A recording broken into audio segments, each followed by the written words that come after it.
Okay, and we are live. Okay, great. Thank you, Dallas. Welcome everyone to the April 7th, 2022 Historic Preservation Commission meeting. As you've noted, we are still holding this meeting remotely.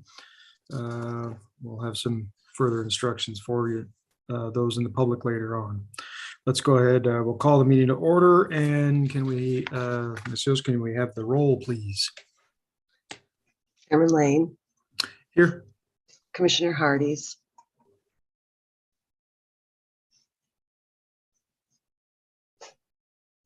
Commissioner Hardees.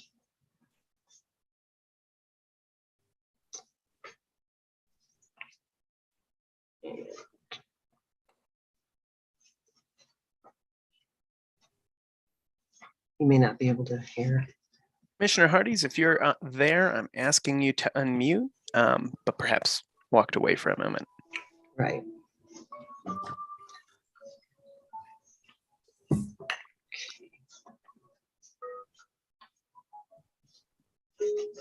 We'll go ahead and Commissioner Norton.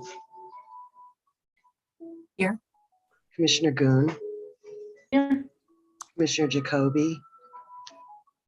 Here. Commissioner Sibley. Here.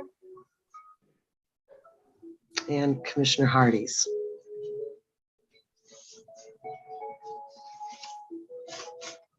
And I guess we'll note that Commissioner Hardees appears to be on his way into the portal, but hasn't formally arrived.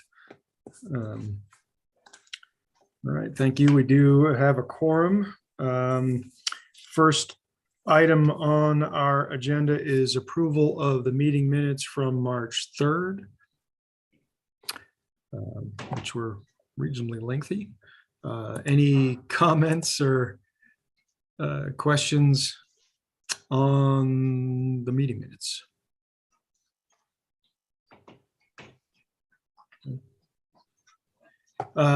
Okay, I only have one brief comment, and somewhere in here it was noted that I was trying to get the Historic Preservation Conference session that I attended on that demolition ordinance, kind of deconstruction ordinance, shared. At the moment, all I can do is go back in and watch it through my own login. So I've asked, I sent a note to Historic Preservation Inc. Down in Denver to see if there's a way we can share that and package it to everyone. So I think that would be useful. So that's still in process. All right, if there are no comments or corrections, I'll entertain a motion. I'll move to accept the minutes from from March of 2022. And I'll second them. Okay, thank you. I have a motion to approve the minutes from Commissioner Norton, seconded by Commissioner Goon. Ms. Joseph, you would call the roll for us. Chairman Lane. Approved, yes. Try Commissioner Hardees. Commissioner Norton. Yes. Commissioner Goon. Yes, approved. Commissioner Jacoby. Approved. Commissioner Sibley. Approved. Okay, great. Thanks. We have unanimous approval of the March 3rd minutes. For the package, let's see. So then we have a report. Let's see. Report from the chair. So this is again my opportunity to tell anyone out there that we will have a public invited to be heard and potentially public hearing during that time. Information will pop up on your screen, and you can call in using the number and the meeting ID at that time, and we'll call on you once we're back live. Comments are limited to 3 minutes for these sessions, and we do ask that you state your name and address for the record prior to proceeding with your comments, and remember to mute the live stream so that we don't get nasty feedback. All right. Thank you. Let's see. Next is communications from staff liaison. Leonard Schumacher, do you have some information for us? Actually, Good before afternoon, you do that, let me just note, sorry, Brian. That's Can I fine. just note that Commissioner Hardy's has arrived. Yeah, sorry about that. My computer froze and had to do some gymnastics. No worries. Welcome. We hope that you didn't have any objection to the meeting minutes because we approved them. Nope, that sounds good to me. Okay, great. Too late anyway. That's right. All right, Ryan. All right, well, I'll be brief, since most of the items that we're planning to talk about are covered on the agenda items. There's just one item that I was going to remind the commission of, and I think I sent a kind of a list of webinars that are hosted by History Colorado a little while, maybe last month. There's one coming up on April 20th note, and I tried to send out another email just with a reminder. It's regarding reservation loans. Again, it's April 20th over the lunch hour. So I encourage commissioners who are interested in that to participate. It's a good training session for everybody on the commission. So, and that's all I have for right now. Okay, thanks, Brian. You were busy last month. This is a today, the packet for today's meeting was one of those careful what you ask for kind of scenarios. But I appreciate all the work you put in. Sure. All right. Let's see. So this now is our public invited to be heard portion of the meeting. This would be for anything that is not on the agenda. If there's anyone out there that would like to comment to the commission, again, for something not on the agenda, please go ahead and dial in now using the toll-free number, enter the meeting ID number, and press pound, and then we'll call on you based on your phone number to give you your 3 minutes. And so at the moment, we'll take a 5-minute break while we wait to see if anyone calls in. And during that time, commissioners can mute and turn off their video feeds. Thanks.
Chair, we are about 20 seconds out from the 5-minute mark. Currently, there are no callers.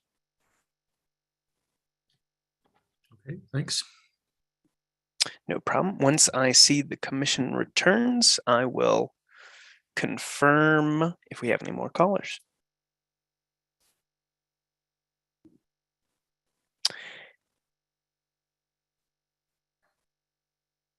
All right. I do see that a caller did just join. So in that case, if you're ready, we can start this off. Okay, let's see. Commissioners, you want to get back online here?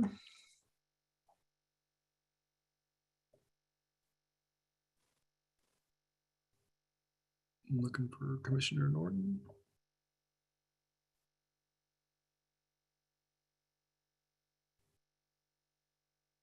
I'd like to wait a couple seconds here, just see if Commissioner Norton gets back with us before Sure. we start with the public comment.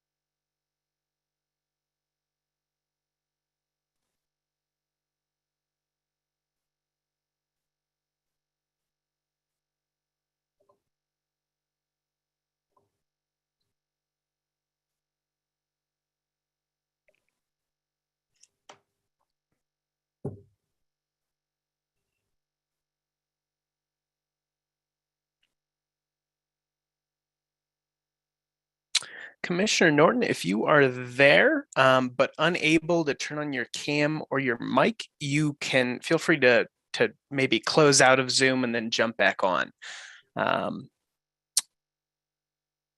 Otherwise, yeah, I'm pinging to start video, but think there might be something on their end. Okay. Okay. Well, I guess we'll move forward with the public invited to be heard portion of the meeting, and hopefully Commissioner Norton can either hear us or get back in to the meeting. So again,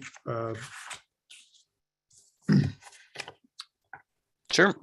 yes, Yeah, in go that ahead. case, Hold on. I can start with our caller with the last 3 digits 414, caller 414. If you are there, please mute your live stream and hit *6 to unmute your device.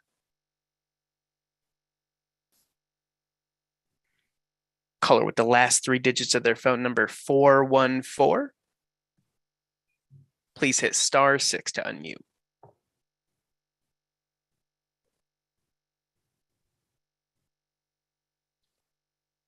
Oh, I saw you unmute and then go back to mute. Try one more time, hitting *6. Hi there, can you hear us? Hear me? Yes. All righty. Do I begin? I don't see anyone on screen. Yes, if you would please state your name and address, and then you have 3 minutes for comments to the commission. Welcome and thank you. Okay. Thank you, Commission. This is Sharon O'Leary, 534 Emery Street, co-chair of Historic Eastside Neighborhood. Historic Preservation Commission, we're now moving into the second quarter of 2022. And where are you? And where are we headed? Where are you headed? Have you developed a work plan which you can move forward on for Longmont? Have you looked into updating the demolition code? Could you make motions so that items move to the next level? As I've attended these meetings the last 2 years, motions aren't made. And to me, when I've served on boards, once a motion is made, seconded, and then there's discussion, typically that gets it moving along. So may I suggest that as commission members that you make motions to move things forward so it does get on a timeline.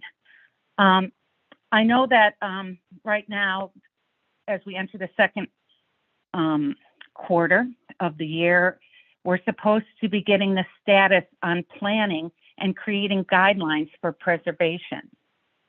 Where are we with that? I mean, I know it's just the beginning of the second quarter, but the wheels of bureaucracy move very slowly. So I just want to give you a little background knowledge as far as preservation. The historic West Side's already been partially dismantled just due to the past 30 years of their zoning being significantly different than that of the historic East Side. And there are some people who live there that want to capitalize on their present zoning, and they've lived there for a long time. The West Side has less concerns or problems for the last 30 years because of their present zoning. They do have the benefit of not living so close to the train, and they don't have very large multifamily complexes, and they have not had a school demolished like we had the Bryant School demolished at Longs Peak and Emory. And there's no east-west street closures.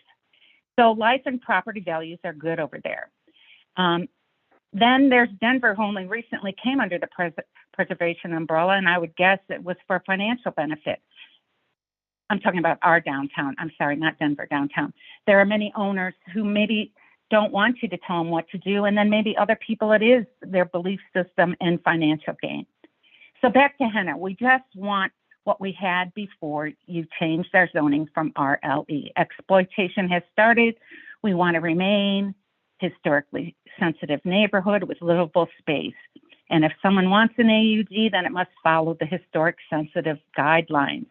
We do not want to get our if we do not get our protections back, we will be exploited with ADUs because there's space for it. And most likely they won't be affordable by the time they're built out. So what I'm asking is, we've been good guardians and we'd like to continue. And one side of guidelines is not going to be good for all. So as a Historic Preservation Commission, please make some motions, move things forward, ask questions. And the demolition code, I just want to say, 830 was demolished because it said it couldn't support a second story. I think that was an error on Jade's part, something that maybe you might want to investigate to see if I'm off base or if Jade was off base. So please hurry up. Thank you. I appreciate your time and dedication. Thank you for your comments. All right, that was the only caller we had. Was that correct? That is correct. Okay, we'll go ahead and close the public invited to be heard portion of our hearing and move on to the next item, which is prior business. Before we get into it, I just wanted to double check. This is an action requested item. So do we have a public hearing portion of this item? Sorry, commissioners, took me a little while to get unmuted. No, we do not. This is not a formal hearing item that requires a public hearing. It's basically a recommendation from the commission on the condition of approval that was approved by both Plan and Zoning Commission and City Council. Okay, great, thanks. I just wanted to make sure that I didn't miss something, because sometimes I get a little eager to move things along and Sure. get that portion, which is bad. So, all right. Brian, do you want to give us just a quick overview? I mean, I think we're all familiar with this, but in terms of what we're here again to talk about. Sure, and we have several guests, and I think they were introduced as kind of the beginning of the meeting before we started the recording, but there's representatives from the property ownership group, United Properties, Jamie Pollock and Mona Dilliard are here this evening. And I think somebody perhaps from Dimension Group was going to join us. I'm not sure if they're able or on the call or not. They're part of the design group for the project. Included in your packet was some background information regarding conversations that the commission had on this topic. I believe you discussed this with Jade and the applicants, at least on a couple of instances. I think it started actually in 2020 and continued a couple meetings in 2021 as well.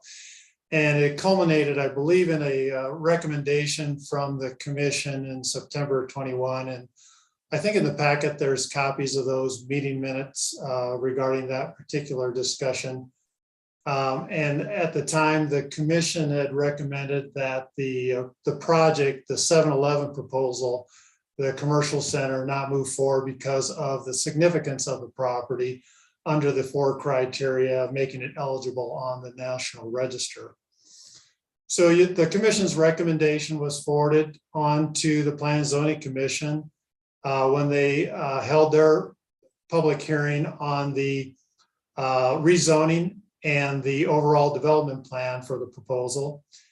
And as part of that hearing, as noted in the communication, the Plan and Zoning Commission included a condition of approval to develop a plan for preservation of the site's history through incorporation of appropriate references to be included with the development of the site. And so that was to be implemented in coordinates with HPC, and that's why we're here this evening, as well as city staff.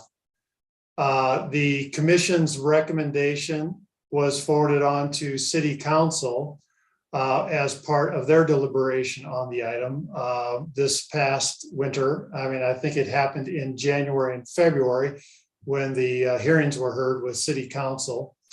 And I just will also note that the Historic Preservation Commission's recommendation was also included in the information that was forwarded on to City Council as well. So they were aware of the recommendation that was made by not only Plan and Zoning Commission, but also the Historic Preservation Commission.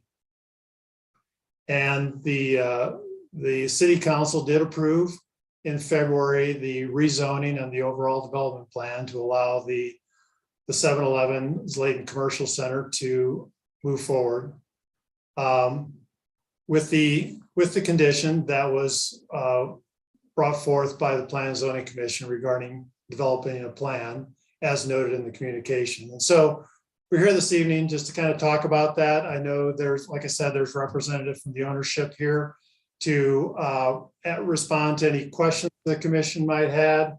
As noted, and Dallas, if you wouldn't mind maybe putting up those slides that were in the packet, that might be helpful just for reference. Sure thing. Give me just a moment. Thank you very much. And then in terms of those who are here representing the owners, do you have anything you'd like to present or talk about to the commission? If you want to walk us through some ideas, or you're certainly welcome. Yeah, hi, this is Jamie Pollock with United Properties. We're the developer on this project. I know that our architect was actually, sorry, I'm starting my video. Sorry, Dallas.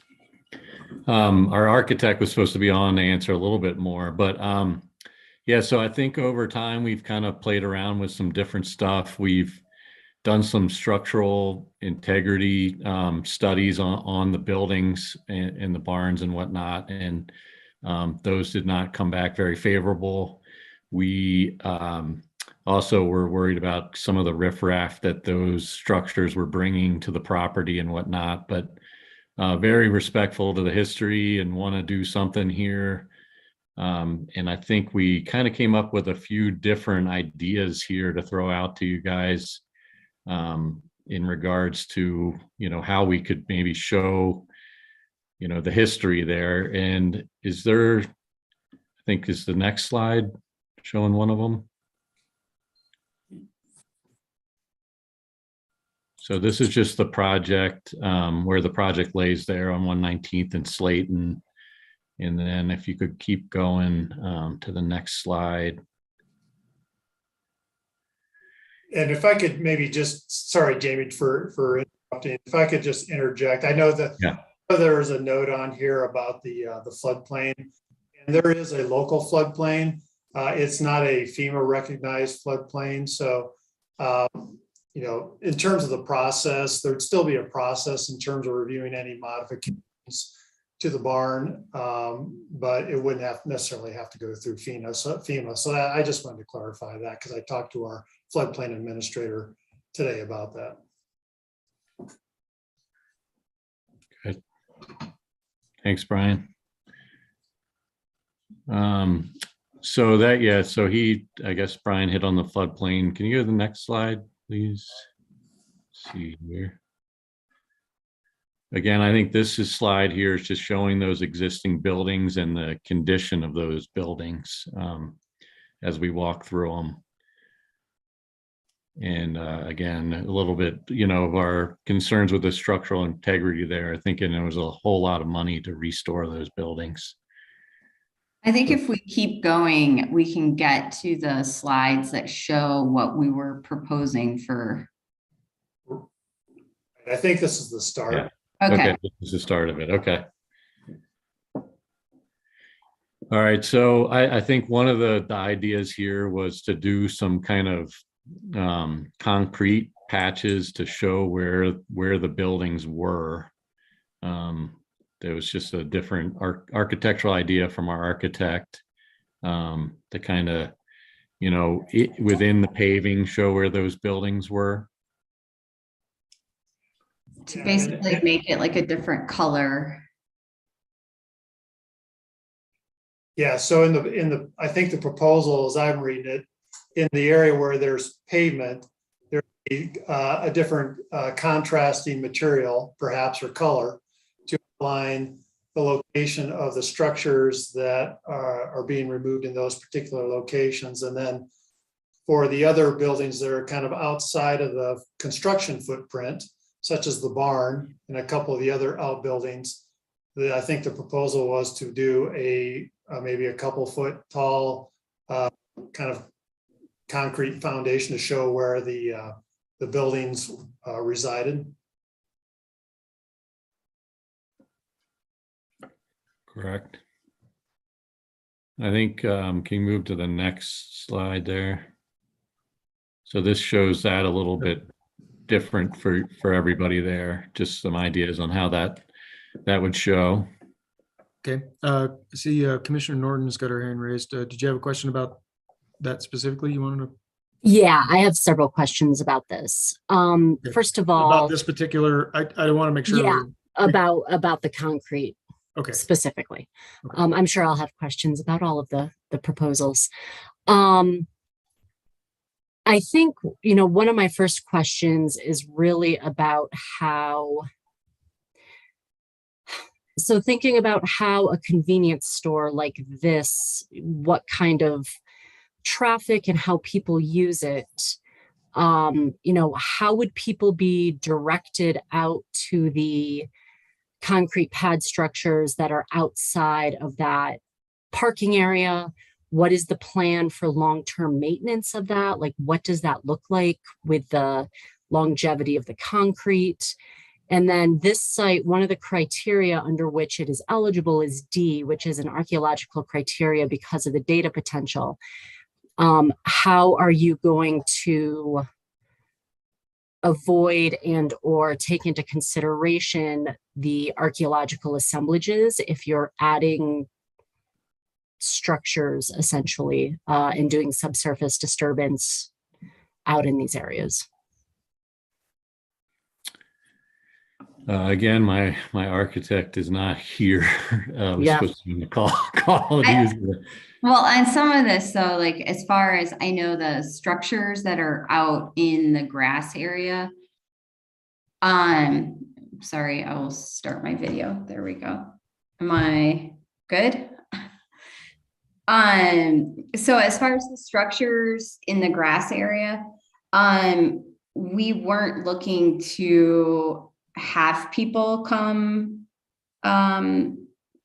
out to those structures. We would actually prefer that not be the case. Then what is the utility and how are we educating the public about the history of the site through these structures? Well, on one of our future slides, we were proposing to do more of an information panel on the trail that's going to be in that Greenway trail. So we were proposing that with information, and we had also talked with Brian about even putting some kind of, if some kind of monument or something that offered some information. We've talked, I think as far as information giving the public, it goes into probably more on the rest of our presentation here, but our architect was also looking at doing something on the screens inside the store, on the monitors, the TV monitors that give info. So we're just kind of looking for your guys' ideas and suggestions on that. We were just throwing out a variety of ideas. So I'm asking specifically on this idea, just on number one, for installing custom concrete outlines depicting the existing foundation locations. What is the utility if we don't intend having the public actually see and visit those? Show where the barn was? But if you don't want the public out there, how are they going to see where the barn was? Well, it would be a raised surface so that they could see it from the paved area. I think it might be helpful to let you guys run through the rest of the ideas, and then maybe we continue the discussion. Yeah, and I think, again, this is an open discussion. We want the input from you guys. We just came up with alternatives. We wanted you to know that we were thinking about it, and we're open to suggestions from there. So next slide. So we discussed, putting a mural on the building, something that we have done in some other locations of ours around in different cities and whatnot. And so we had just it's something that would be painted more or less on the side of the building there.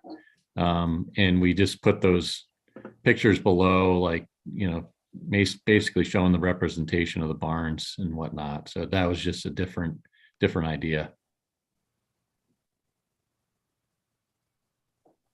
Next one. And I think right there is kind of showing the location. We were thinking about that mural on the side of the building there. So be the west elevation facing west there. So everybody who's coming in and turning into the project would be able to see it on the building. Next slide. So this is what Mona was talking about a little bit there, about the TVs that could be mounted in the store that basically would be more or less a rotating video of different pictures, and if people are visiting the store, they would see the historic meaning of the site there.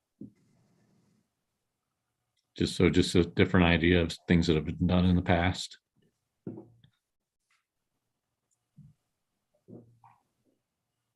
Is that click on the right there, the video? Does that take you somewhere? It looks like it. I can mess around with it, but I didn't realize there was a video attached. So if it is something that needs downloaded, that'll take a second. Mona, is there a video on there? I don't know that. I don't know. Yeah, there's a video link embedded in there. Dallas, I don't know if you can have access to that, or it's a couple-minute video, and I don't know if any of the commissioners were able to access that online. I also have it. It wouldn't work. So yeah, I do. Yeah, there's a link that, I do not have permission to open the video link. If the commission is interested in seeing it, I have it on my screen. If I could perhaps share my screen, if there's any interest in seeing that. yeah, let's do that if we can. Dallas, is it okay if I share my screen? Go ahead. Yeah. Assuming I get the right one.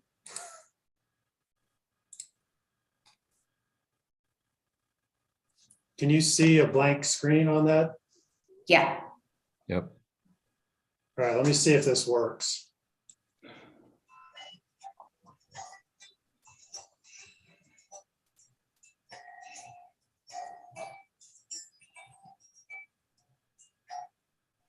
Brian, if there's audio attached to it, we're hearing it through your speakers and not through the actual video.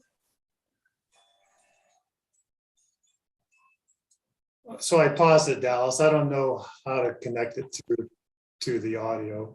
Okay, if you close it real quick, the next time you offer to share your screen, it should allow you to, there'll be a button at the bottom that says optimize for audio and video. All it is music anyways. I don't know if that makes a difference. I don't know if the music's that important, Dallas. Yeah. Okay. So I'll try this again, restart this.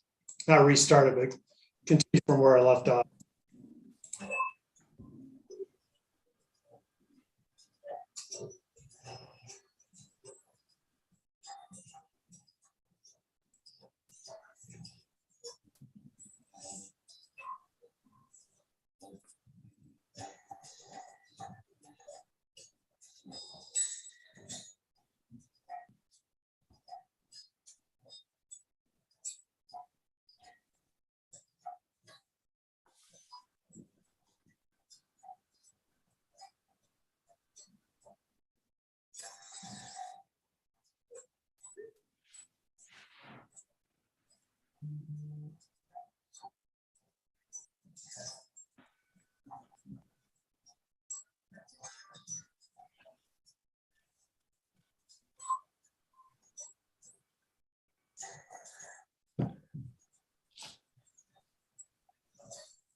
All right, I think that's it. Thanks, Brian. Yeah, and I think that was, just an idea of different things we could put up on those monitors to show the history and what existed there at one point. So again, just throwing out ideas and thoughts. And Dallas, okay, thank you. You gotta put the slides back up. Thank you. Maybe continue on to the next slide then. So Mona had mentioned, we talked about the reader board along the greenway there.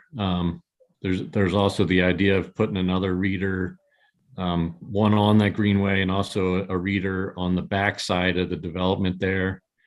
Maybe there's a little paved area that you could put it on with a bench or something that people could come and look and see that the reader and the history of the site there.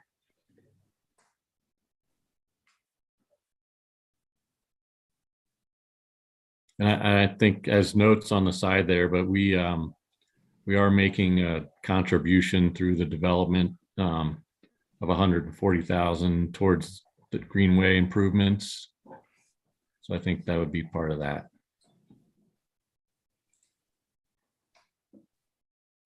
Next slide.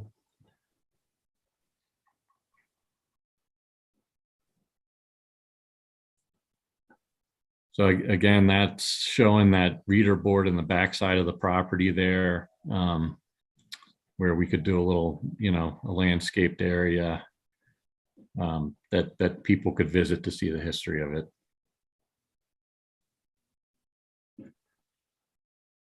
Next slide.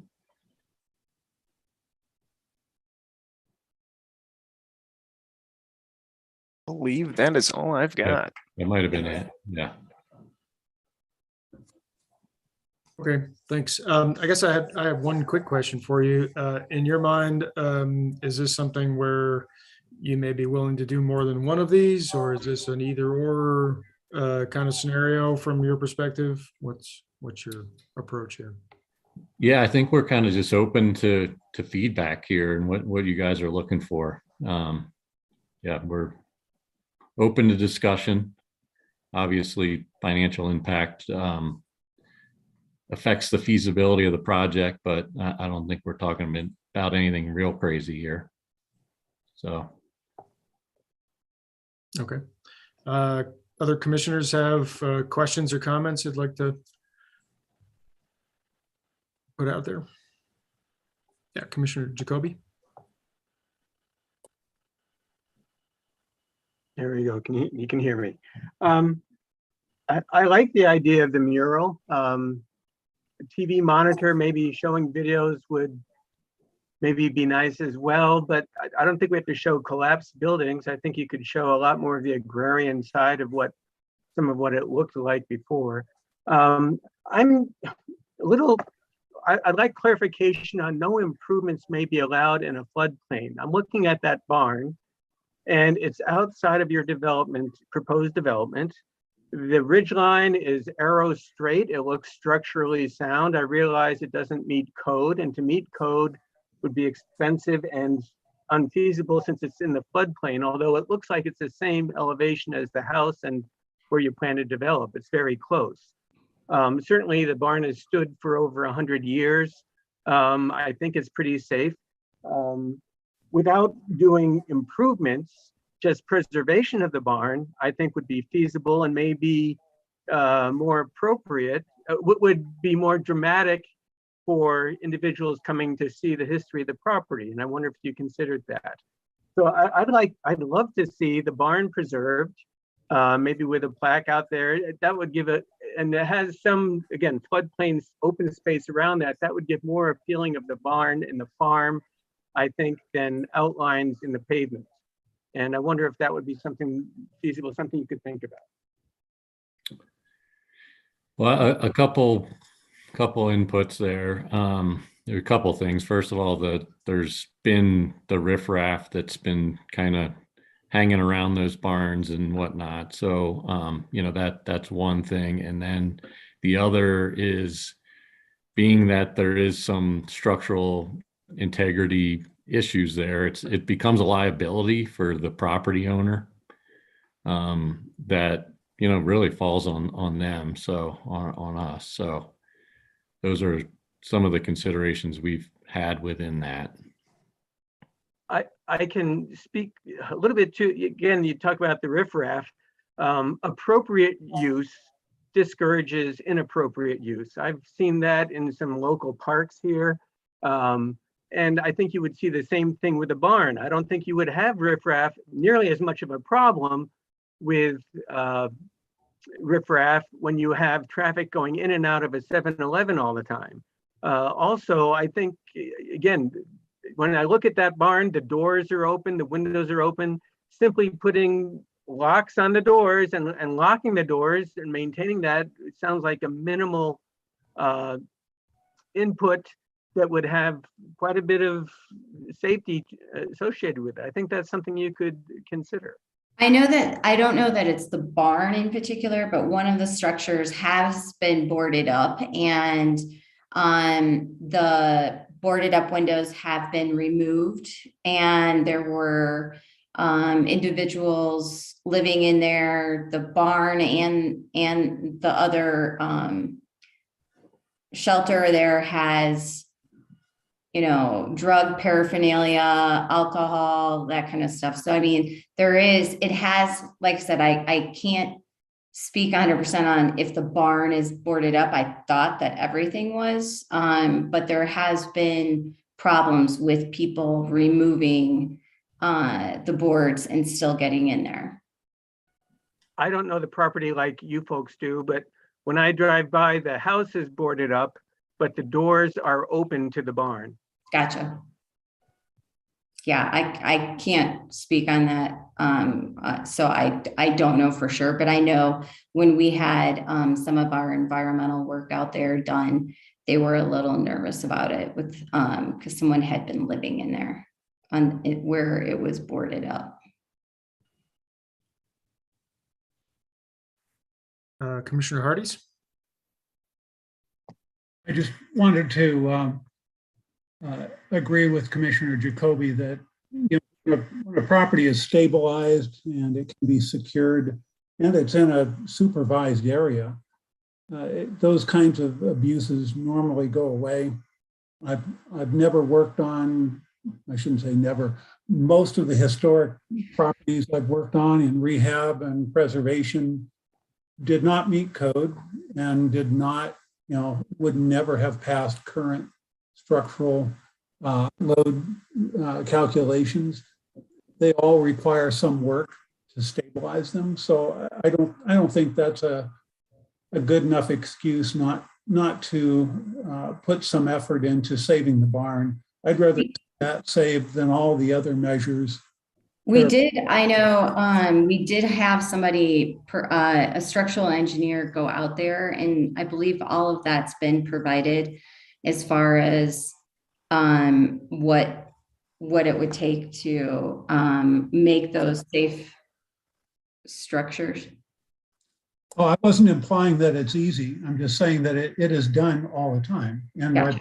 I've done projects myself where we did that and totally replaced structure where necessary or supplemented it with new structure to reach the load requirements.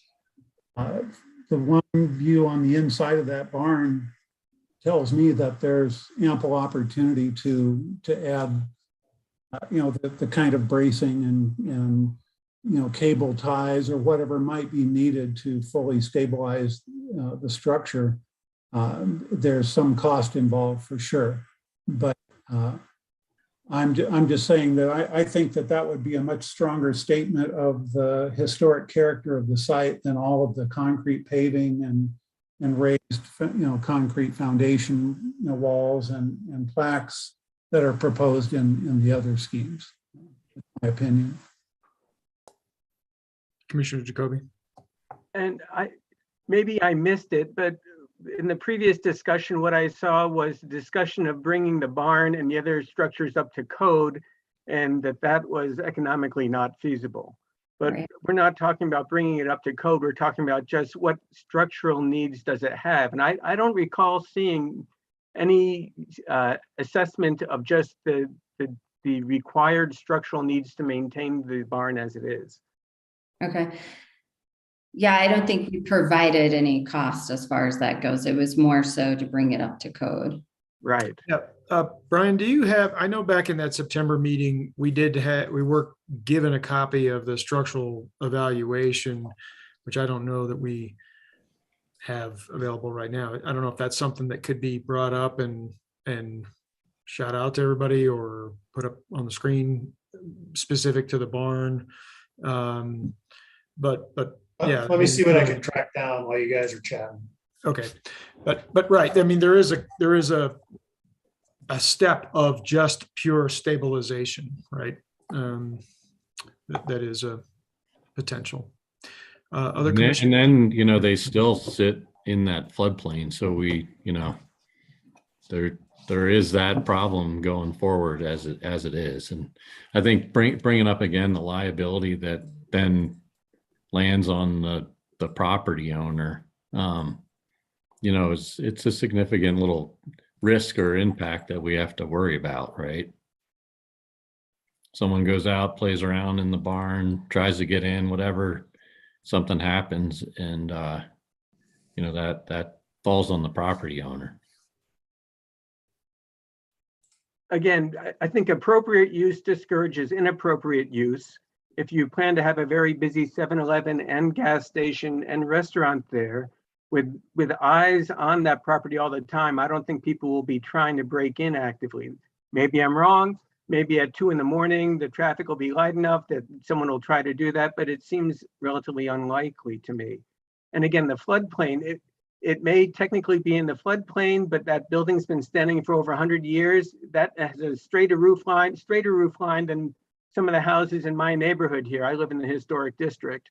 I think it's held up quite well. I don't see that floodplain, frankly, being practically a large issue. Well, Yeah. it does sit on it sits on the greenway. So, I think that's where, some of that might drift in, and it is going to be a building out there by itself. I don't know. I do worry. I still worry about it. So I would. Sorry, Commissioner, just 1 second, and I'll give you the floor.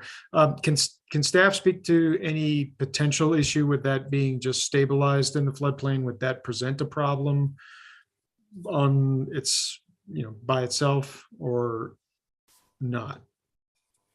Yeah, I mean, I can talk briefly about it. Obviously, I'm not a floodplain administrator, but I did speak with Monica Bortolini, who is our floodplain administrator.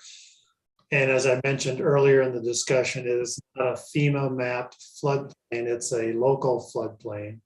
So there's more discretion in terms of what the city can or cannot require in terms of requirements.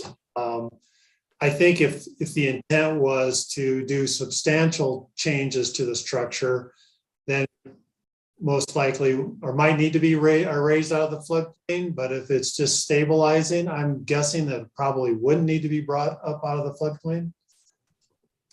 Okay, thanks. So I was able to find the structural assessment from the September meeting. And it looked like, I don't know, I can bring it up on the screen if you want, but it just said in summary, an appropriate budget to upgrade the structure, that's just from a stabilization standpoint, is $75,000 to $100,000. And that's specific to the barn. That's Yes. just the one barn. Yeah. Right, that's just the barn.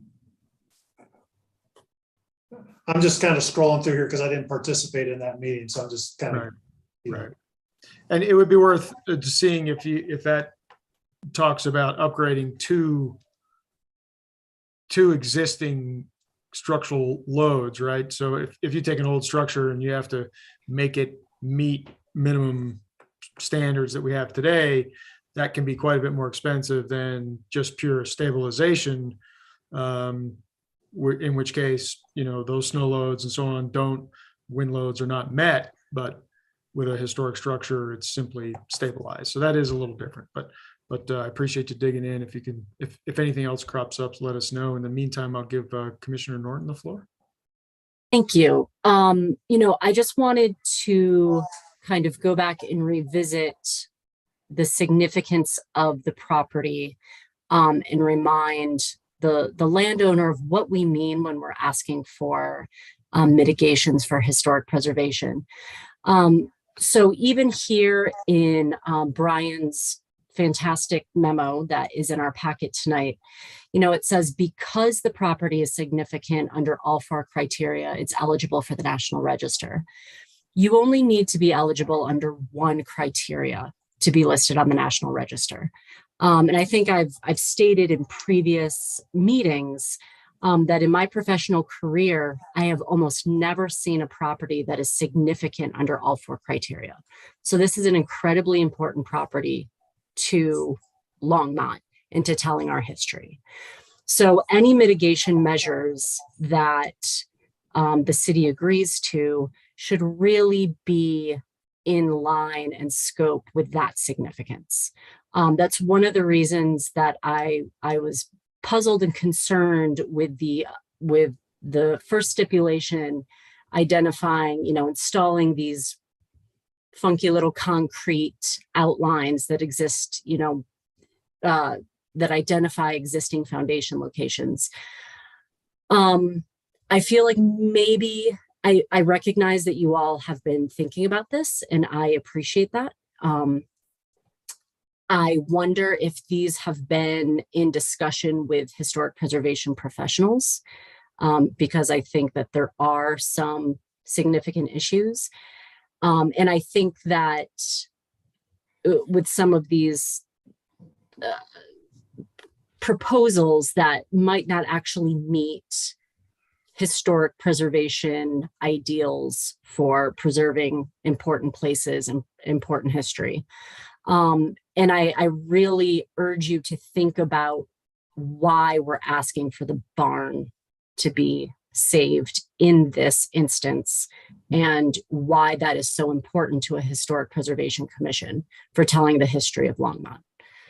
So I agree with my fellow commissioners that that is the ideal for this, because we will be losing so much of early Longmont with this development of a 7-Eleven.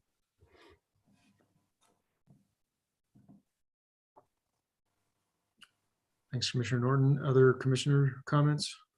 Commissioner Jacoby? Again, I don't know how much you've pursued the historical aspect as well. I get the sense that you, in developing this property, this has been seen as more of a road bump than an interesting avenue to explore. But if it, again, it may cost $100,000 to stabilize the facility, but the state historical fund can provide up to $50,000 for rehabilitation expenses if it's approved. And again, if you pursued historic designation for the barn, you could get funds perhaps from the state historical fund, state tax credits of up 20% to 35% for repairs.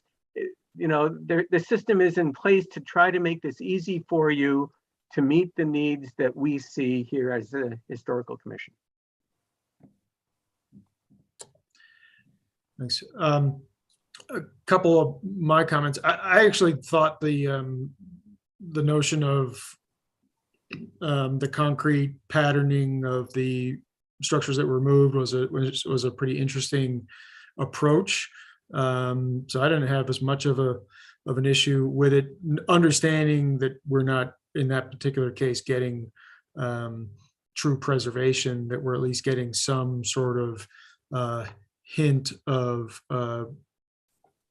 history there. I didn't mind that. I thought that was an interesting way to approach it. I don't particularly like the mural idea, but I could see, you know, some combination of that concrete patterning and a video or signage or something.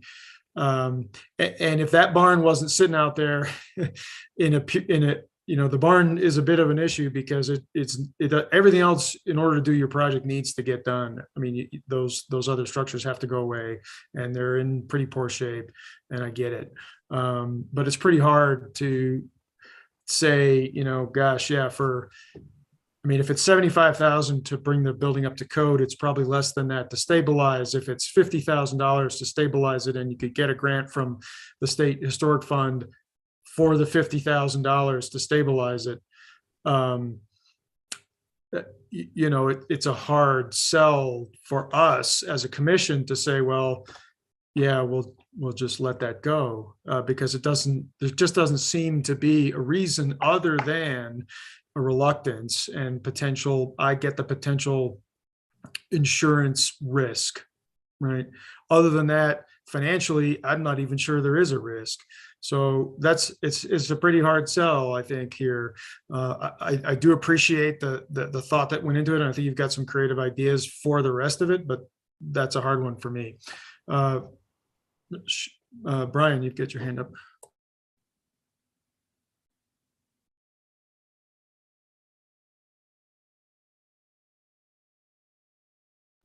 Sorry, I was muted. When I was talking before, yeah, this is a very large file for whatever reasons, and it was kind of messing up on the screen when I was talking to the commission before. So I'm not sure if I gave you the full flavor in terms of the cost estimate that was provided in this assessment anyway. So maybe and I can't really share that with you because it's such a large document. I'm happy to put it up on the screen if I can. So bear with me. And I think our architect is trying to join as well, which can also provide more info on what they've done to when they went out there and did the structural assessment. So can you all see that on the screen? Yeah. Okay. So, so there's different aspects, and I don't know which components. Obviously, the architects on the commission can certainly provide more feedback regarding this assessment, and I'm assuming you had an opportunity to take a look at it at the meeting in September. There's a discussion, and sorry, I can certainly zoom in on the screen a little bit. There's a discussion about the different components of this building, and one was related to the roof. And it talked about some potential repairs, and I don't know if this is just to stabilize it or if it's just for additional upgrades that would be needed to make it habitable. But anyway, I'm not going to read through this, but they provided a budget to upgrade the roof of approximately $200,000. I'm not an architect. I don't know what's all involved with that, if that's in fact just for stabilization or if it's for code upgrades or whatever that might be. And then moving on to the next page, there's talk about some posts that are into the foundation, into the ground, that would need to be analyzed in terms of their load capacity. And I think that's where I saw the $75,000 to $100,000 to upgrade the structure. I mean, that's what those posts that are providing support for the barn. That's what that assessment evaluation is about. And then they talk about repairs needed to the walls. And the number that's associated with that was $300,000. Whether that's accurate or not, I don't know. And then there was some additional second floor images. I think this is that second floor. I think their assessment was that it was second floor of the barn was in pretty good shape. They thought some of the beams were installed and sized correctly, so that's one good thing. They put an assessment of $50,000 for some repairs that might be needed on the second floor. And then the foundation, they showed some images of some cracking in the foundation. I don't know if that's substantial or not. So I apologize for my previous comment. They said that the foundation repairs would be $300,000. Again, I don't know if that's, again, stabilization or bringing it up to code. Their preliminary total repair budget to upgrade this structure would be in excess of $1 million. And then bring it up and make it habitable would be $2 million. So.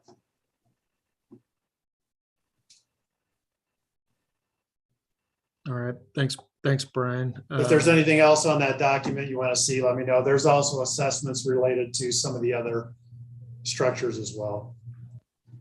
Okay. Commissioner Norton, you've got your hand up.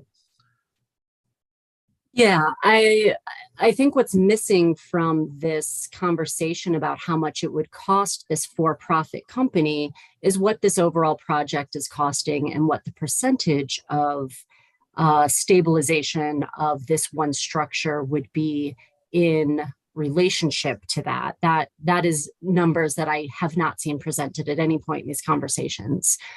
But also I don't have a lot of sympathy for discussing the budget for 7-Eleven and considering the historic preservation in terms of that. I'm sure that you will make plenty of money in the times that this 7-Eleven and Laredo Taco are in existence, on the backs of the loss of our history.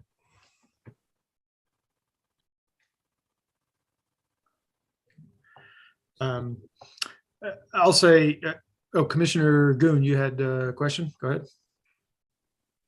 Well, I would just say that was pretty harsh. It is a lot of money, and the backs of our history is disappearing every day that place sits empty.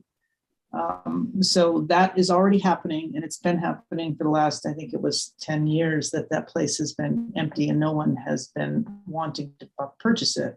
So I would ask, it sounds like, I mean, what you were reading, Brian, said it was to bring it all to commercial space. So that was the very first paragraph that you were showing on that very first page. It said it was to bring it to commercial space. So I am curious, I mean, if it's, under a few $100,000 and not into the millions, it does seem like that's worth preserving, especially with the help that you can get other places. And I recognize that grants and delays and everything else, that all costs money. And, all of that stuff costs money as well. And you've already been delayed on this because of, all of the rigmarole that's going through, but it's all part of this major piece of Longmont's history that, maybe wasn't taken as seriously as we might have wanted to at the very beginning when you first purchased the place, and you didn't realize how deep of a piece of history that is. So I think it would be helpful to get an idea of how that barn could be preserved in a manner that isn't costing $2 million, but at least could stand there. And what is the difference in your liability between this insurance and this insurance? That would be worth knowing when you're going forward. And if you need our approval, it sounds like it's past planning and zoning already. It sounds like the city of Longmont has no interest in it, which is odd to me. Maybe they could even subsidize some of that insurance as far as that's concerned. But there's other ideas out there that may be taken more seriously than a mural. And I love to read the plaques on walks, but it doesn't reconstruct. So when you do lose a big barn like that, that's kind of major. But we are losing it every day that passes without anything happening. So there's that. Thank you, Commissioner Goon. Commissioner Sibley.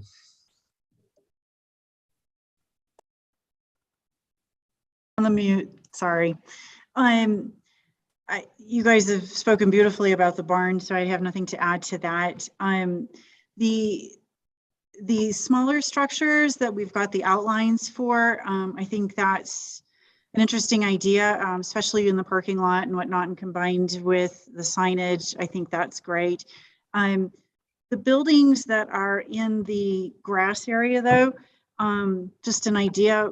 Instead of concrete, what about doing some sort of shadow line building, or not building, but like, the outline of it, or somehow doing roofing, even if it was like play/picnic area, something like that. Just food for thought, basically. Just kind of taking your idea and maybe doing something else with those structures anyway. So that's it I've got. Thank you. I do think that based on the experience that I've had working with historic buildings as an architect, that 2 million or 3 million number is pretty inflated in terms of what it would take for stabilization. Because again, if you're purely stabilizing, you could really take a decent look at the foundations. My guess, it's hard to tell from a few pictures, but my guess is, again, very often these buildings have been there for a very long time. If they're not literally falling down, then they're probably reasonably stable. if you're not using the space inside, it could be stabilized with some pretty rough methods, which would be not particularly costly. So I think there would be an opportunity to stabilize that and, repaint and just have that structure out there. So I guess one thing to ask is there any scenario under which you would accept or entertain such a condition? I think, again, it's just being in real estate and a property owner, I think all that. And by the way, I think something was mentioned. We don't actually own the property yet. We're just a developer going through planning to do this. So, but we, there's the liability. There's also the ongoing maintenance of such. I mean, we could get it to a certain condition, and then you also have that piece of it. I'm wondering, if there was a way to dedicate these buildings to the city, and that liability falls towards the municipality or whatever it might be. But I think there's different things that could be talked about, I guess, there.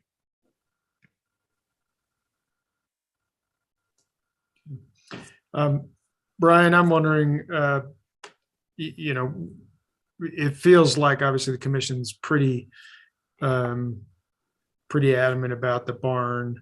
If we were to make a recommendation to approve, provided that they stabilized the barn and kept that on the property, that goes as a recommendation. What happens from there? It goes to, does it go back to planning? Is this just or P&Z? Is this just going to city council, to both? Do they take our consideration, and maybe if they don't like it, pick from some of the, I'm just trying to wonder, what's our, is it worth giving them a preferred and a secondary option? What's the process from here? Well, great question, Commissioner Lane. I think depending upon the commission's recommendation, I'd have to talk with our staff and maybe legal, and then it may end up, since council is the ultimate decision-making body on the approval of the rezoning and the overall development plan, I suspect it would probably end up, unless the property owner and applicant agreed to the recommendation from the commission, I suspect it would probably end up going back to the council for a final determination. Okay. And just to put it out there, I mean, my personal preference would be that there's a way to stabilize the barn. However, if that was the sole commission recommendation and it got ignored at the end and nothing happened, I think that would be worse. And so I'd be inclined to consider a backup plan, at the risk of understanding that might undermine the former. It's a tough position to be in, but if there were a backup plan, in my mind, it might look something like asking for the outlines. I don't particularly love the mural, but the video and or plaques, and then at an absolute minimum, a deconstruction and salvage of the barn materials, just for discussion.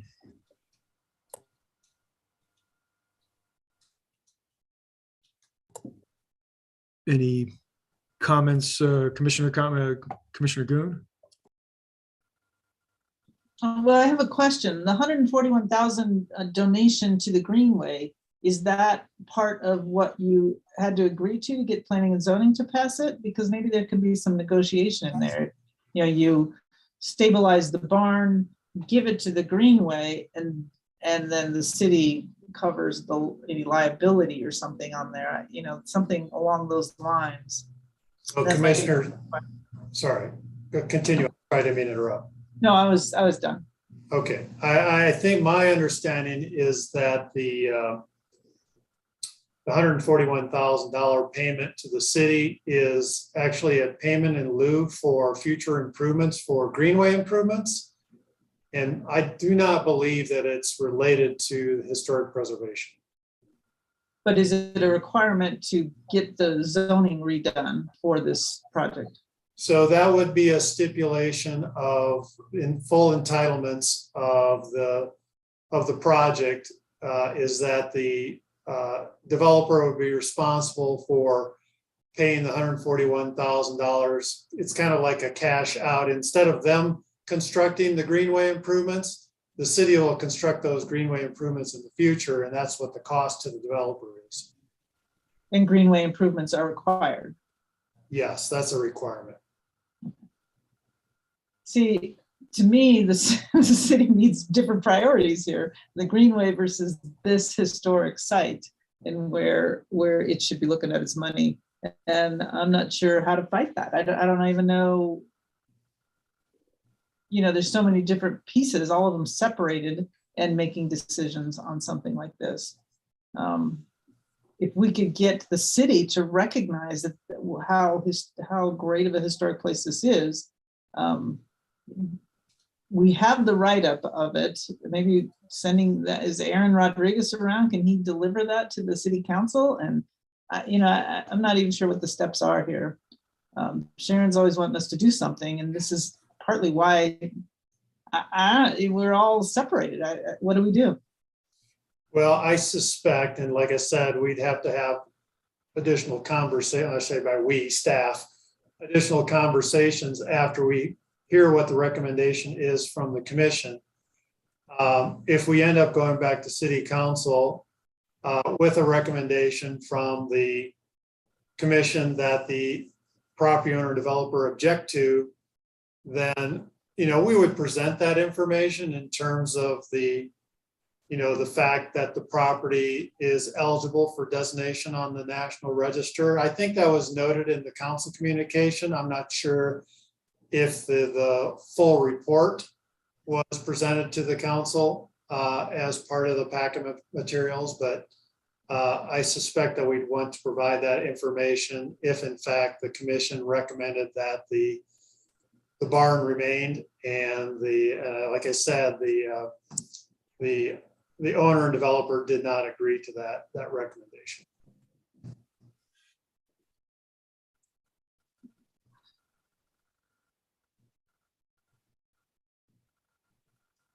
Commissioner Jacoby. Another thought, again, the city is not interested in the property. Again, when you look at the details of that, when I spoke to Mr. Bell, the Director of Parks and Open Space, he was only peripherally aware of the property's historic value. When I discussed it with him, he sounded quite interested. And then he dropped it like a lead weight when he heard it would cost millions of dollars literally to upgrade the property. What he did not go into the detail that we're going to hear about preservation versus upgrading and improving the property.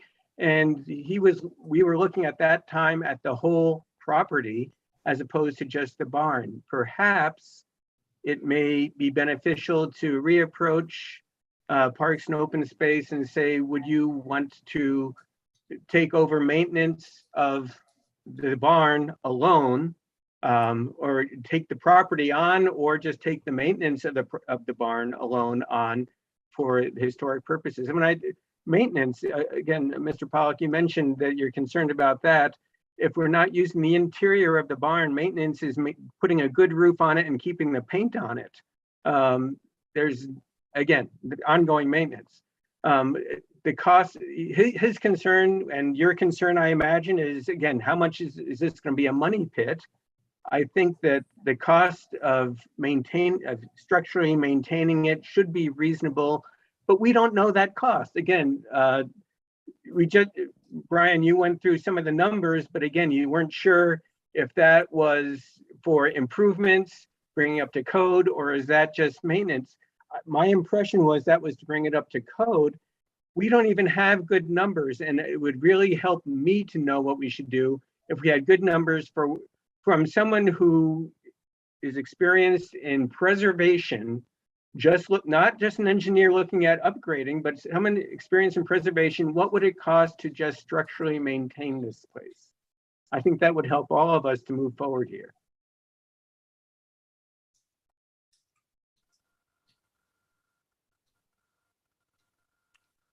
Other commissioners, Commissioner Goon, do you still have your hand up? Or Oh, no, that was Okay. an old one. Yeah. So I haven't had the opportunity to speak with David Bell, who's the Director of Natural Resources. I think that's not his official title. Generally, that's correct. And Glenn, I don't know if you're listening, if you had a chance to talk with David at all about the barn. Briefly, and I think his concerns are a lot of what we're hearing from the developer.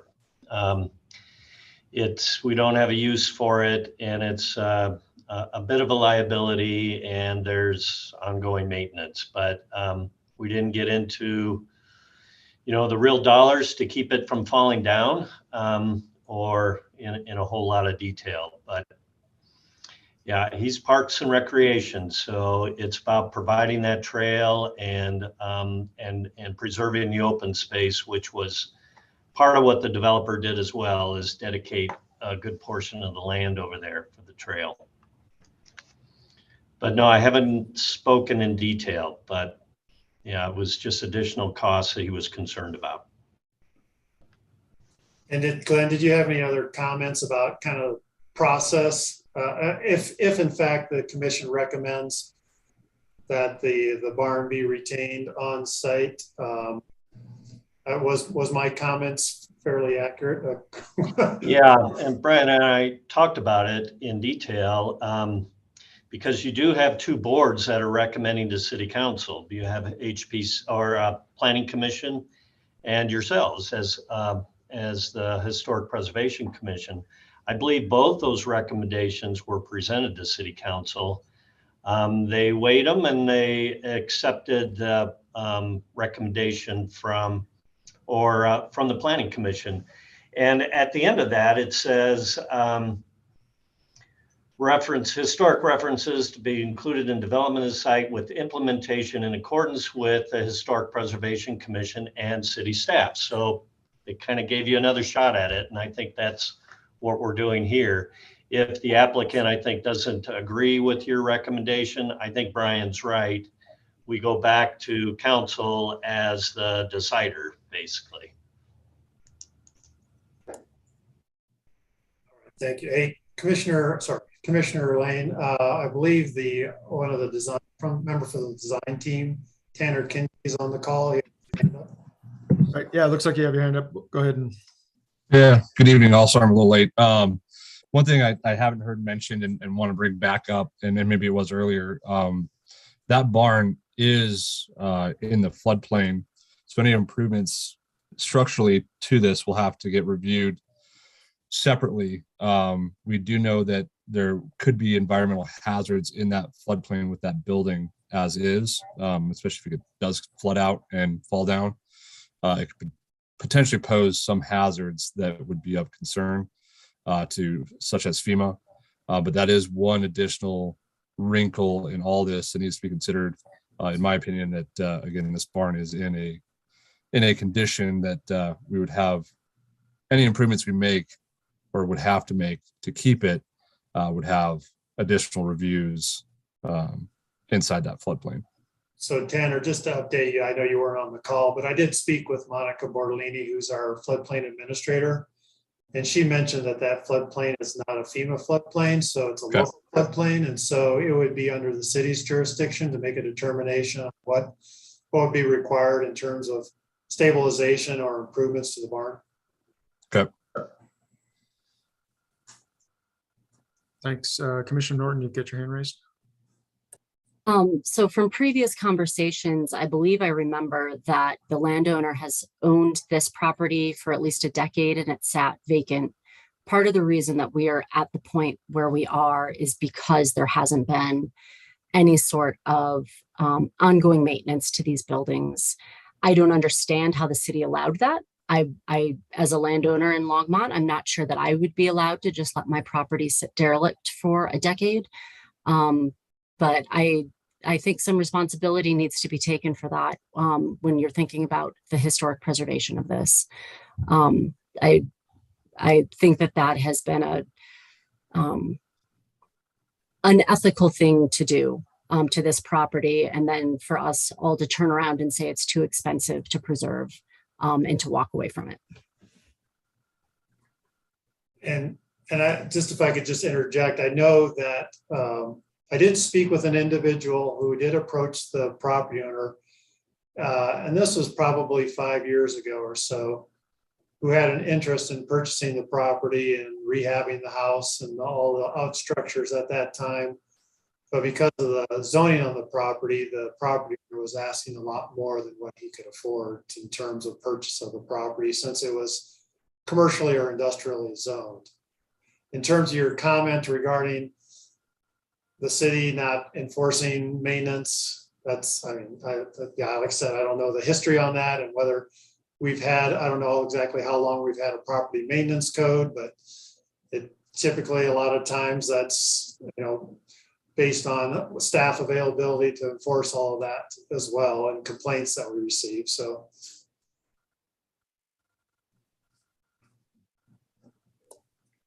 All right, thanks, Brian. Any other questions or comments to be made? Then we are being asked for a recommendation.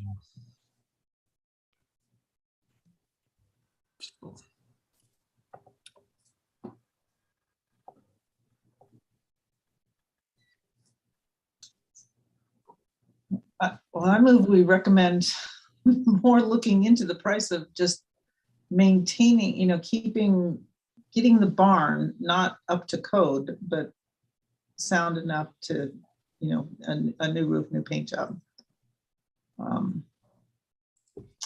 before approving. So would that be basically a motion to request the applicant to provide a structural stabilization cost only, yes, and come back to us with that information in our next hearing, if that's possible? Yeah.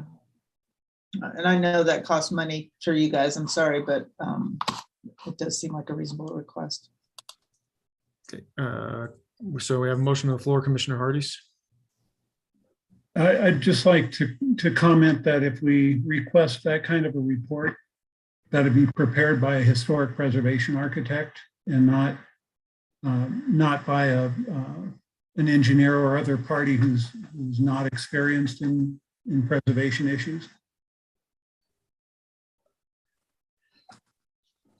So, Commissioner Hardees, could you maybe perhaps suggest a altered amendment then, just so we have some visual?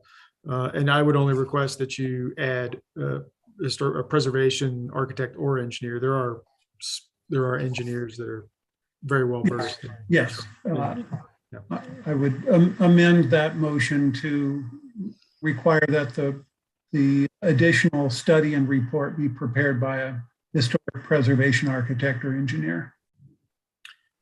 And is that amendment acceptable to Commissioner Goon?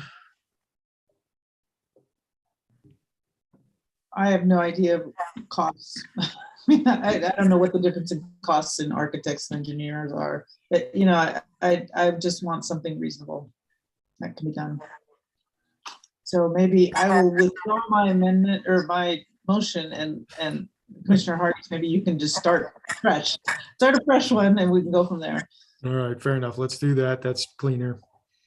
Then I move that we recommend that the applicant prepare a new or supplemental report on the condition of the barn and the potential cost of stabilization and securing it, to be prepared by a qualified historic preservation architect or engineer. Okay, we have a motion on the floor. I'll second. All right. We have a motion and a second. Is there any further discussion? No? Then Ms. Yost, can you call the roll for us, please? Chairman Wayne, I'll vote yes. Commissioner Hardees, Yes. Commissioner Norton, Yes. Commissioner Goon, Yes. Commissioner Jacoby, Yes. Commissioner Sibley. Yes. Thank you. All right, so that motion passes unanimously, and that is our recommendation at the time being. I hope that I realize that this is a cumbersome process, but I hope that the applicant, you get some sense of how important we feel like this piece is, in part because of that history. It's a strong component, and we're trying to, everything we lose is gone forever. So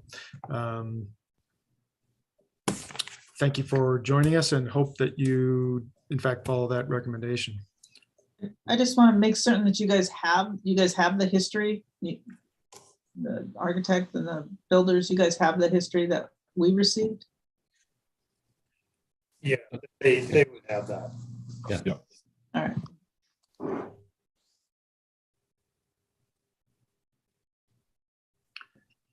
All right, well, then I will go ahead and close that particular agenda item. And we'll move on to our next item, which is a series. Let's see, new business, item 8A would be HPC code amendments and design guidelines update. All right, well, thank you, commissioners, for the discussion on the previous item. So just a quick update. You guys may have some questions. I know Sharon O'Leary provided some public comments earlier, and the public invited to be heard regarding this topic. As mentioned at the last month's meeting, as part of the commission's discussion, the commission reviewed the HPC retreat minutes from March of 2021. And we continued that discussion in terms of kind of what the commission's priorities and interests were, particularly for this year and kind of going forward. And as noted towards the end of the meeting, and I think they were kind of captured in the meeting minutes that you approved earlier during this meeting, was that the main priorities obviously are the code amendments, the neighborhood design guidelines, and developing a community historic preservation plan, which preservation plan is another topic on the agenda. And then there was other things identified as time and staff resources permit. And then also, as I mentioned at last month's meeting, we have hired a consultant to help us with the rewrite of the code amendments.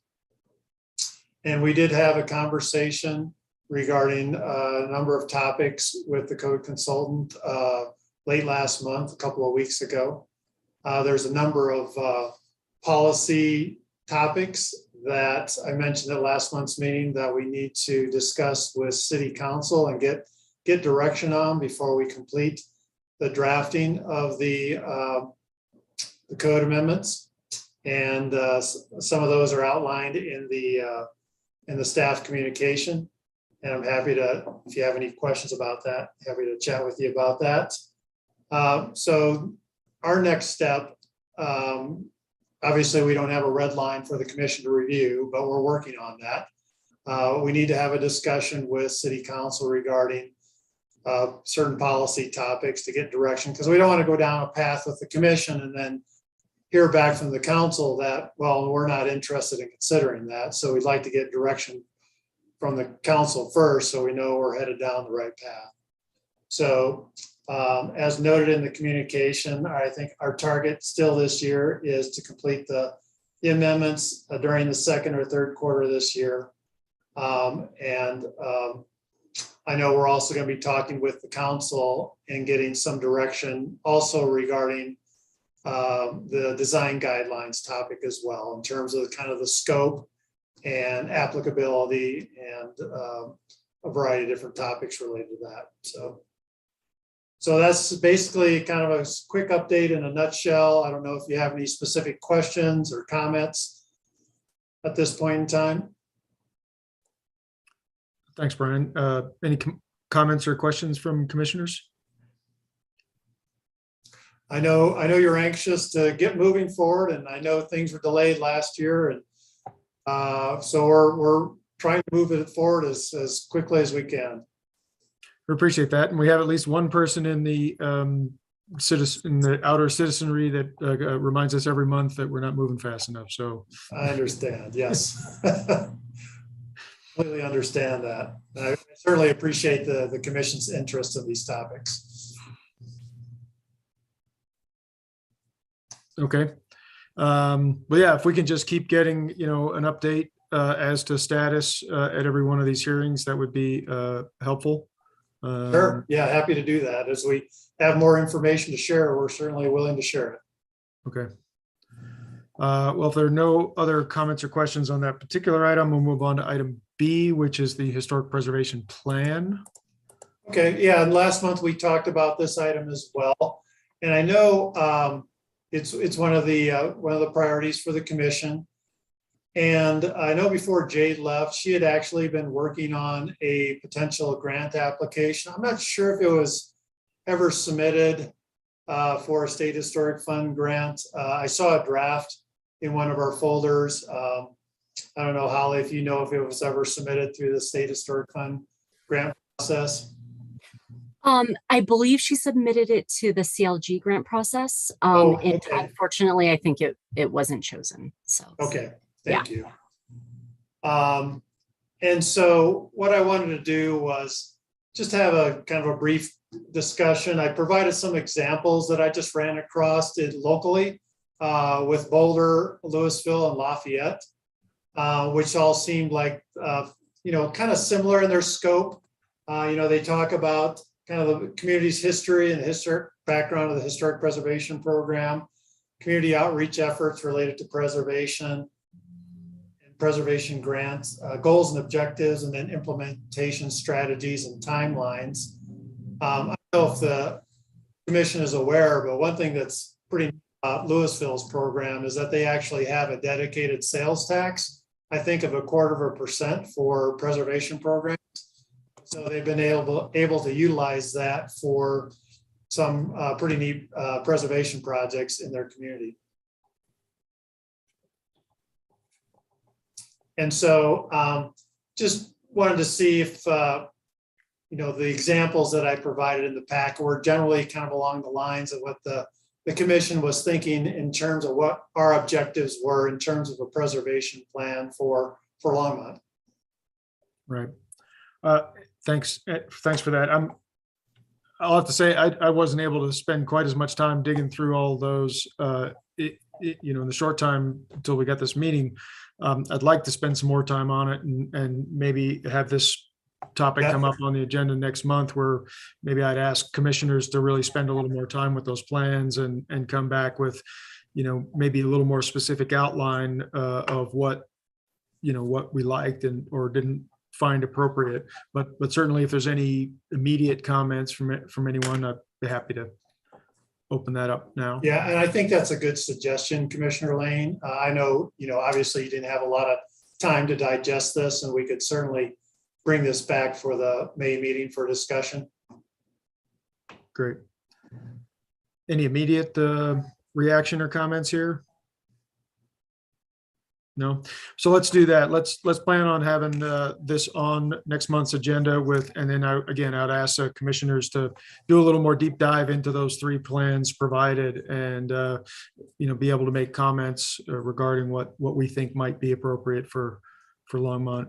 Hey, and if I don't mind, I just wanted to, I probably should have just included a link as opposed to all the pages. I don't know what your preference is and rather getting all the documents as part of the packet, or if you prefer just to have a link to the plans. I don't know if you care one way or the other. It didn't matter to me. Okay. Doesn't look like anybody. Yeah, either way. Yeah. Okay, great. Well, that's very helpful. Gives us some baseline to start with. And then we can continue that discussion. And I guess I would just want to be mindful of any grant opportunities out there to fund this plan, fund the consultant that would be required to put this plan together. Would like to not lose track of those opportunities. I think Jade was pretty rushed at the end of last year trying to come up with that, and that may or may not had any effect on whether the fact that we didn't get it, but let's just be more aware. And I know we're hoping to put together kind of a schedule of potential available grants that we could share with the commission. Maybe we can talk about that at the next meeting as well, if we have that available.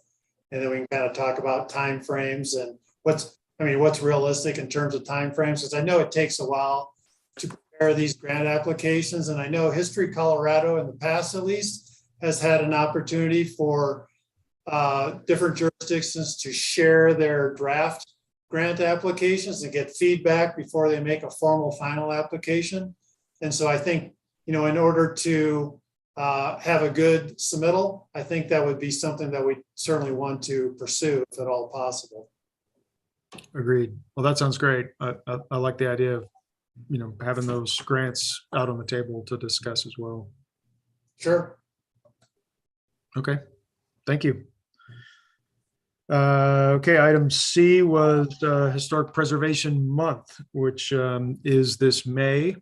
And Brian, you provided a memo here for us with some information on the museum staff and their plans and the Callahan House. At one point, sort of pre-COVID, we had talked about getting this commission to get a little tour of the Callahan House. So I don't know if that's still something that's people are interested in or what, but yeah, is there anything you want to just kind of overview us on the Preservation Month? Yeah, I'll be quick on this. As mentioned in the communication, typically we do a proclamation with City Council regarding Historic Preservation Month. I know in the past, we've also, both the museum staff and former planning staff, I know Karen Bryant did a number of historic walking tours in both the downtown, historic Eastside and Westside neighborhoods. And then Eric Mason, who's the curator at the museum, has also done the walking tours as well. And he has some planned for this June. There's none currently planned for May, but there are several that are planned for the month of June, including the downtown area, as well as the historic corridor along 3rd Avenue. And then also, Jennifer and I met with Kathy Corpola, who's the Callahan House manager, a couple of weeks ago to talk about they got a fairly large grant from the State Historic Fund for some preservation work or on the restoration work, I should say, on different aspects of the Callahan House. One large component of that is restoration of the original driveway, which is pretty unique if you've ever seen pictures of that. And then also some work on the stained glass windows as well, and a few other components. And we actually invited Kathy to come to the May meeting, and she's accepted that, just to provide kind of a overview of the Callahan House, and then also talk a little bit about these restoration programs that are kind of underway with grant funding through the State Historic Fund. I believe the grant that was received was around $180,000. And then the city provided $60,000 of matching funds for that work. So, so I'm sure, Kat, you could, maybe at next month's meeting, I think it's May 5th, we could talk about whether or not the commission's interested in having a tour of the Callahan House. And obviously there's other city-owned facilities that are also historic landmarks, and several that are on the National Register, such as the Firehouse Art Center, and then also the Carnegie Library.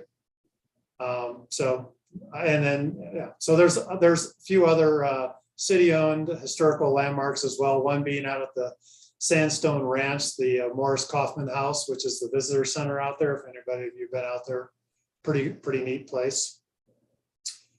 So aside from that, just wanted to see if the commission had any other ideas or suggestions. You know, obviously staff doesn't have a lot of time to prepare events, but if there's anything else that you're aware of that's going on in the neighborhoods, whether that's historic Eastside neighborhood or anywhere else in the community that might have something in relationship to historic preservation, yeah, just let us know. We can certainly put that information on our website. Great. Thanks, Brian. Commissioner Jacoby. Yeah. I don't know if you're aware, I was involved. I basically made a tour of the historic Eastside neighborhood. It's a very involved tour. It's a 3-hour-long tour. Is that like Gilligan's Island?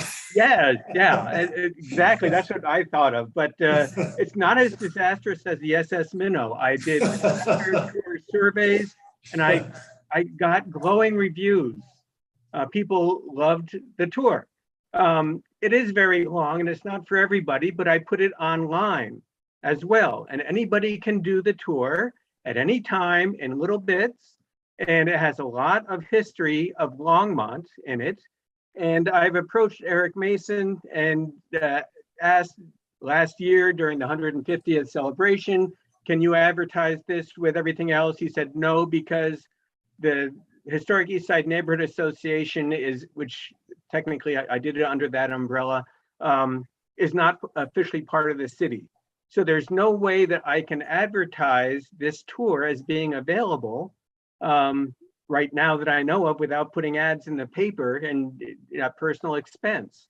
And if there's some way we can get word out that this tour is available online, I mean, you just go to the Historic Eastside Neighborhood Association webpage, which is HINA80501.org, and you can click on tour and you can see the tour. I have the whole script there. You can click on the map of the tour, but I can't get the word out. And I'm not sure what I can do because everybody who's gone on the tour has said that they loved it and that they'd like to see more people go on it. But I don't know how to get the word out and make it official, to get beyond that hurdle of being official. Yeah, thanks, Rick. I appreciate that. I think Sharon might have mentioned that briefly to me, that you did a tour last year or the year before. And yeah, let me check I know we've got a neighborhood resources coordinator. I don't know, like I said, I don't know if there's limitations on our ability to advertise other organizations' tours or events, but let me do some checking on that and see if there's any opportunities related to that.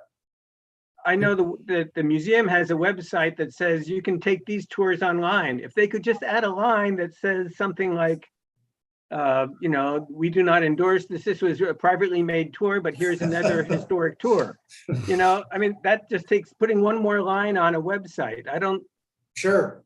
Anyway, I've given the tour to over 350 people, believe it or not. And it's amazing that the responses I've gotten, well, they start with 350, probably half to 3/4 making it to the end.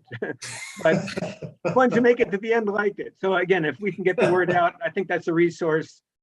Sure. To get Thank you. Thank you. That's a maybe you should call it histo enduro. Commissioner Goon, you had a question? Well, I was just wondering if, as a member of the Historic Preservation Commission, isn't he under the guise of the town now? Couldn't that be an official? This is an official tour now. It's not just some guy on Emory Street. Well, that may be an in. I'll check on that. And Commissioner Jacoby, maybe I'll write you later, but I was wondering if you're very good at writing, maybe an article for the Times Call about that, you know, about the history of that place over on 119 might be a worthy, and we could all sign it for Historic Preservation Month. That might be something kind of exciting. People don't know that history. I certainly didn't. I've lived here my whole life. I've taken tons of history classes about Longmont, and I did not know that piece of property was that special. You're suggesting writing an essay about Mary Dickens and the property out there, but then to say that it's going to be developed you know, that's getting into a political kind of thing that I would, especially as a commissioner, I'm not sure I should be doing. I don't know. I don't know that you need to mention the development or anything. Just this is, everybody's seen the place. Everybody knows what it looks like, and just leave it at that. This is the history of that place. It's just an idea, and I know I do not have time to do storytelling from the information that was given to us in the next month. So, and you're a good writer. Well, thank you. I found I've written to the paper probably more often than I should. You may have seen if you read the editorials sometimes, but their acceptance is very variable. I'm not sure what they would, maybe I should talk to the paper first, see what they would want for that. Yeah, talk to John Valkamp or somebody Right. about an actual, news, not a news story, but a human life and lifestyle story, not a letter to the editor, nothing political, but yeah. All right, Maybe I'll great. give it a try. Any other, yeah, Brian, you've got. I was just going to mention, I know that I think History Colorado is putting together a calendar of events around the state for Historic Preservation Month. I recall previously, and I'll have to check on this, that Historic Boulder Roundtable, and then I think Boulder County also had event calendars. I'm going to check and see if they're also kind of keeping that going. And that may be another venue, Rick, for if, the roundtable, maybe it's not associated with a specific jurisdiction, that might be an opportunity to advertise that particular event on that venue. So I can check on that. Great, thank you. Okay, let's go on to item 8D, which is our future HPC meetings. And we had that little kind of online survey. Brian gave us this kind of a summary about that, but I guess at this point, is there a desire for our next meetings to be in person or continue online? So just a little background before you guys vote. It probably won't be for a month or two before we actually have the capability. If the commission is interested in going back in person, there's some logistics behind the scenes regarding reservation of the council chambers. That hasn't really happened for the boards and commissions for a couple of years with the pandemic. And then, there's probably some new training because there's new equipment since the council chambers was remodeled last year. So there'd probably be new training on the equipment for the commission as well. So I know that I think that for example, the planning commission may be discussing going back, but I think the earliest they might be going back is in June. So anyway, just to preface it. Okay, thanks. Commissioners, any thoughts on that?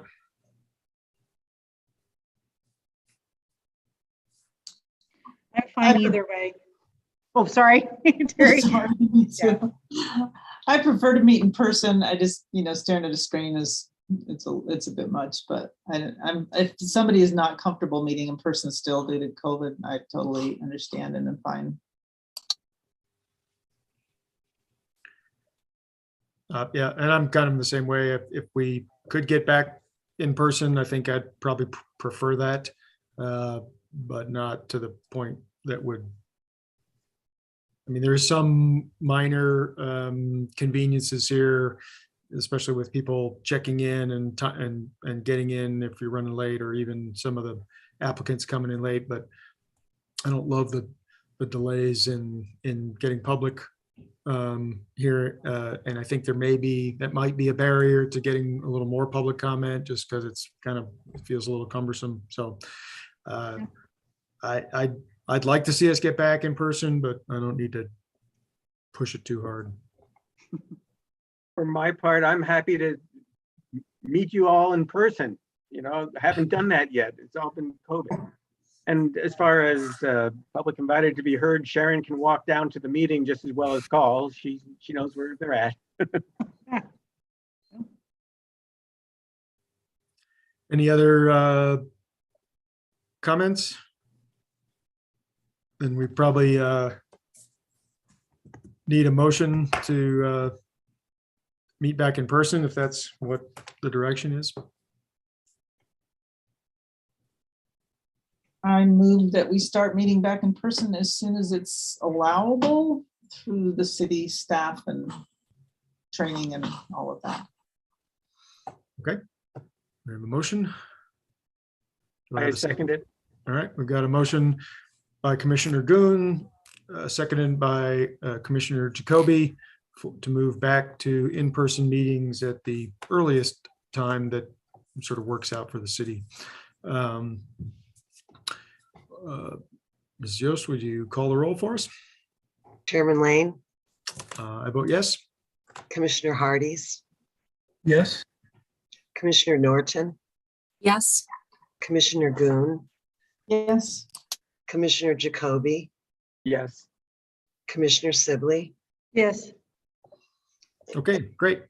Well, we'll put it in hands of staff to let us know when that's the appropriate move and where we're going.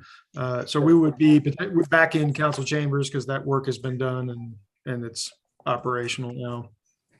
Because it was closed for a little while before Right. COVID. Yeah, the remodeling's been completed, and I know it, and on occasion we met here at the Development Services Center when we had special meetings and such, but I think the normal location is in the council chambers. Okay, great. And whatever is appropriate in terms of training, if it's, I guess we can talk with commissioners about it, but maybe it's a half hour early start to just get some technology training versus a whole nother session or whatever works. All right. Sure. Thank you. Okay, and then our last item under new business 8E is board recruitment and interviews.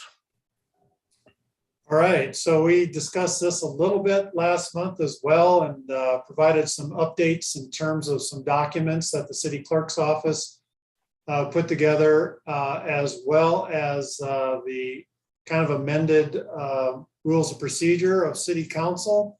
The city council is interested in getting input from the commission on the potential appointees for their particular commission. It's a recommendation. They're not making the boards and commissions aren't making the final decision. Ultimately, city council make that final decision, but they're asking for each commission and board to interview the applicants, and then also to make a recommendation on the applicants to the city council.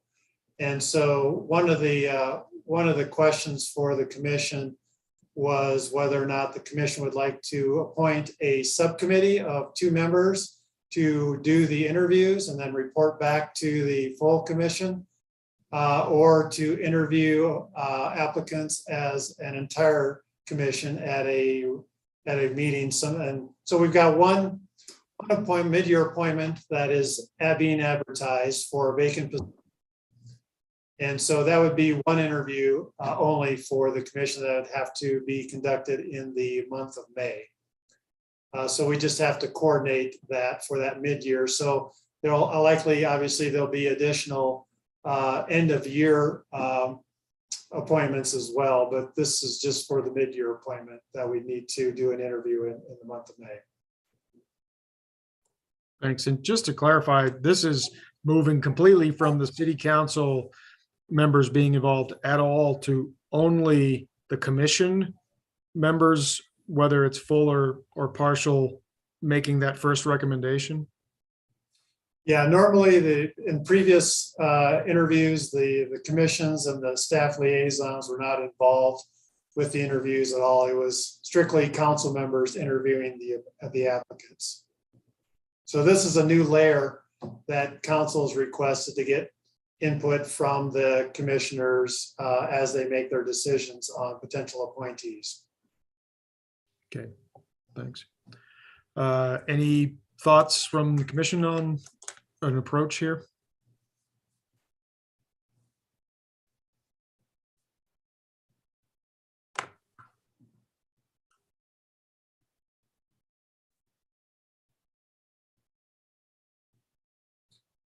And while you're contemplating that, there was also an attachment, there was a list of questions that was put forth in terms of specific questions that was recommended that the HPC asked to the interviewees, but there's also an opportunity for the commission to add additional questions that you might feel is appropriate, given kind of the nature of the commission.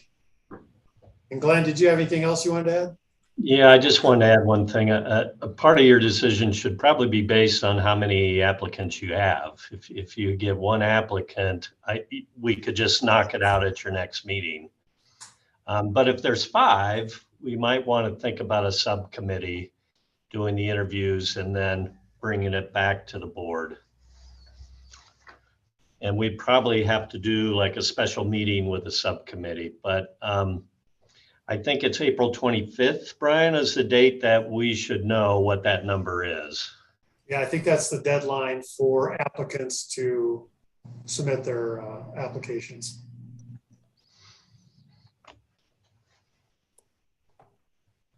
I suggest we hold off until May then. I guess, is there any sense of whether there's a preference to just have applicants come to an HPC meeting or the subcommittee, or is Glenn's suggestion of making that flexible based on the number of applicants the kind of the preferred path? Commissioner Jacoby?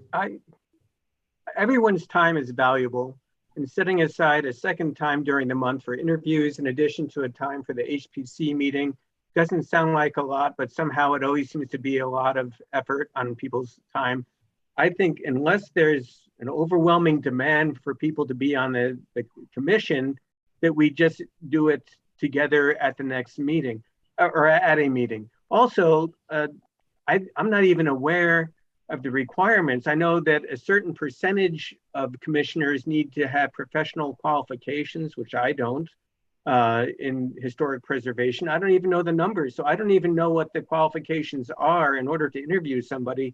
So I think doing it together as a commission might be better, so long as the number is reasonable.